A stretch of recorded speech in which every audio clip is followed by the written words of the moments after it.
وَقُلْ جَاءَ الْحَقُّ وَزَهَقَ الْبَاطِلُ إِنَّ الْبَاطِلَ كَانَ زَهُوقًا۔ اعوذ باللہ من الشیطان الرجیم، بسم اللہ الرحمن الرحیم۔ السلام علیکم ورحمۃ اللہ وبرکاتہ۔ محترم سامعین، آج کی اس نشست کے اندر ہم جادو کے بارے میں بتائیں گے۔ اکثر بہن بھائی سوال کرتے جادو بیسیکلی ہوتا کیا ہے، اس کی کیا حقیقت ہے، اس کی کیا ریالٹی ہے، واقعی یہ ایگزسٹ کرتا ہے کہ نہیں کرتا۔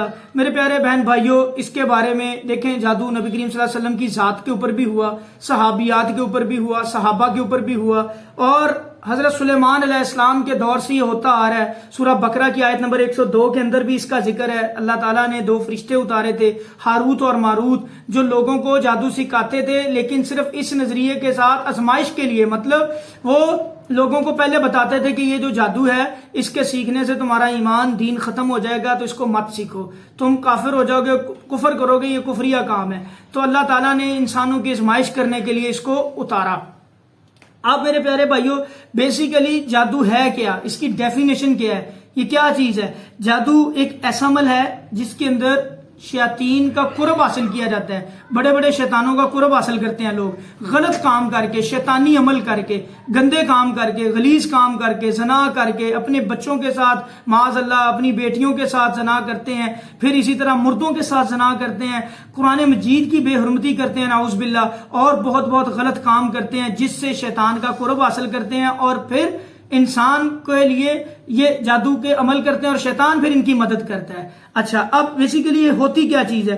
یہ بیسیکلی ایک مطلب باطل کو حق بنا کے پیش کیا جاتا ہے، اسی طرح جھوٹ کو سچ بنا کے پیش کیا جاتا ہے۔ یہ جادو کی ڈیفینیشنز ہیں کہ جھوٹ کو سچ بنا کے پیش کرنا، باطل چیز کو حق بنا کے پیش کرنا، جیسے حضرت موسیٰ علیہ السلام کے ساتھ ہوا تھا کہ جادوگروں نے حضرت موسیٰ علیہ السلام کی آنکھوں پہ جادو کیا اور رسیاں ان کے ہاتھوں میں تھیں۔ اب حضرت موسیٰ کو وہ رسیاں جو تھی وہ سانپ نظر آ رہے تھے، تو مطلب تھے وہ ایکچولی وہ رسیاں تھیں، لیکن ان کو وہ سانپ نظر آ رہی تھی۔ تو یہ دیکھیں، اور ان کی ریالٹی کچھ بھی نہیں تھی، اگر وہ اس کو ٹچ بھی کرتے تو سانپ نہیں تھے، وہ رسیاں ہی تھی۔ تو جادو بیسیکلی انشاءاللہ اللہ کے حکم سے آپ کا نقصان نہیں کر سکتا، یہ بات یاد رکھیں۔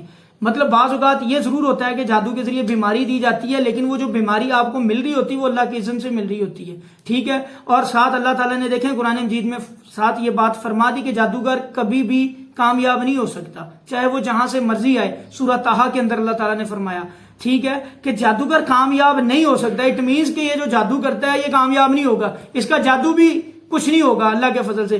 اگر جب آپ اللہ پہ اگر یہ کامیاب ہو رہا ہے نا، تو اس کے اندر بھی ہماری اپنی غلطی ہوتی، ہم اللہ کی طرف رجوع نہیں کر رہے ہوتے۔ تو آپ نے کیا کرنا، اللہ کی طرف رجوع کرنا ہے، تو یہ جادو اللہ کے حکم سے آپ کو نقصان نہیں کر سکے گا۔ اللہ تعالیٰ نے اس چیز کی گارنٹی دے دی، قرآن مجید میں بتا دیا۔ پھر اسی طرح ایک اور جگہ پہ اس کی ڈیفینیشن ایک اور طریقے سے کی گئی ہے، جس میں یہ اس میں کہا گیا کہ جادو بیسیکلی جس میں وہ نظر نہیں آتا، جادو نظر نہیں آتا، لیکن اس کے اثرات نظر آتے ہیں۔ ایک بک میں اس کی ڈیفینیشن یہ کی گئی ہے کہ جادو بیسیکلی حقیقت میں نظر نہیں آ رہا ہوتا، لیکن اس کے اثرات نظر آ رہے ہوتے ہیں۔ جیسے انسان بیمار ہوتے ہیں، اب اوریجنلی جادو کا پتہ نہیں چل رہا کہ کون کر رہا ہے، نہ جنات شیاطین وہ نظر آ رہے ہیں جو اس کے اوپر افیکٹ کر رہے ہیں، لیکن ان کی وجہ سے وہ بیمار ہو رہا ہوتا ہے، وہ اس کو مطلب بیماری لگی ہوتی ہے، بیماری وہ لگاتے ہیں وہ چیز۔ یہ بھی ایک جادو کی ٹائپ ہے، یہ بھی ایک جادو کی قسم ہے۔ میاں بیوی کے درمیان لڑائی کروائی جا رہی ہوتی ہے، وہاں پہ کیا ہو رہا تھا، غصہ آ رہا ہوتا ہے، بیوی کو خامد کے اوپر، خامد کو بیوی کے اوپر، وہ بھی بیسیکلی کیا چیز ہوتی ہے، وہ بھی شیطان ان کے دماغوں میں وسوسے ڈال رہا ہوتا ہے۔ اگر ہم وہاں پہ بھی اللہ تعالیٰ نے جو وسوسے والی آیات ہمیں بتائیں، جیسے سورہ ناس کے اندر ہے،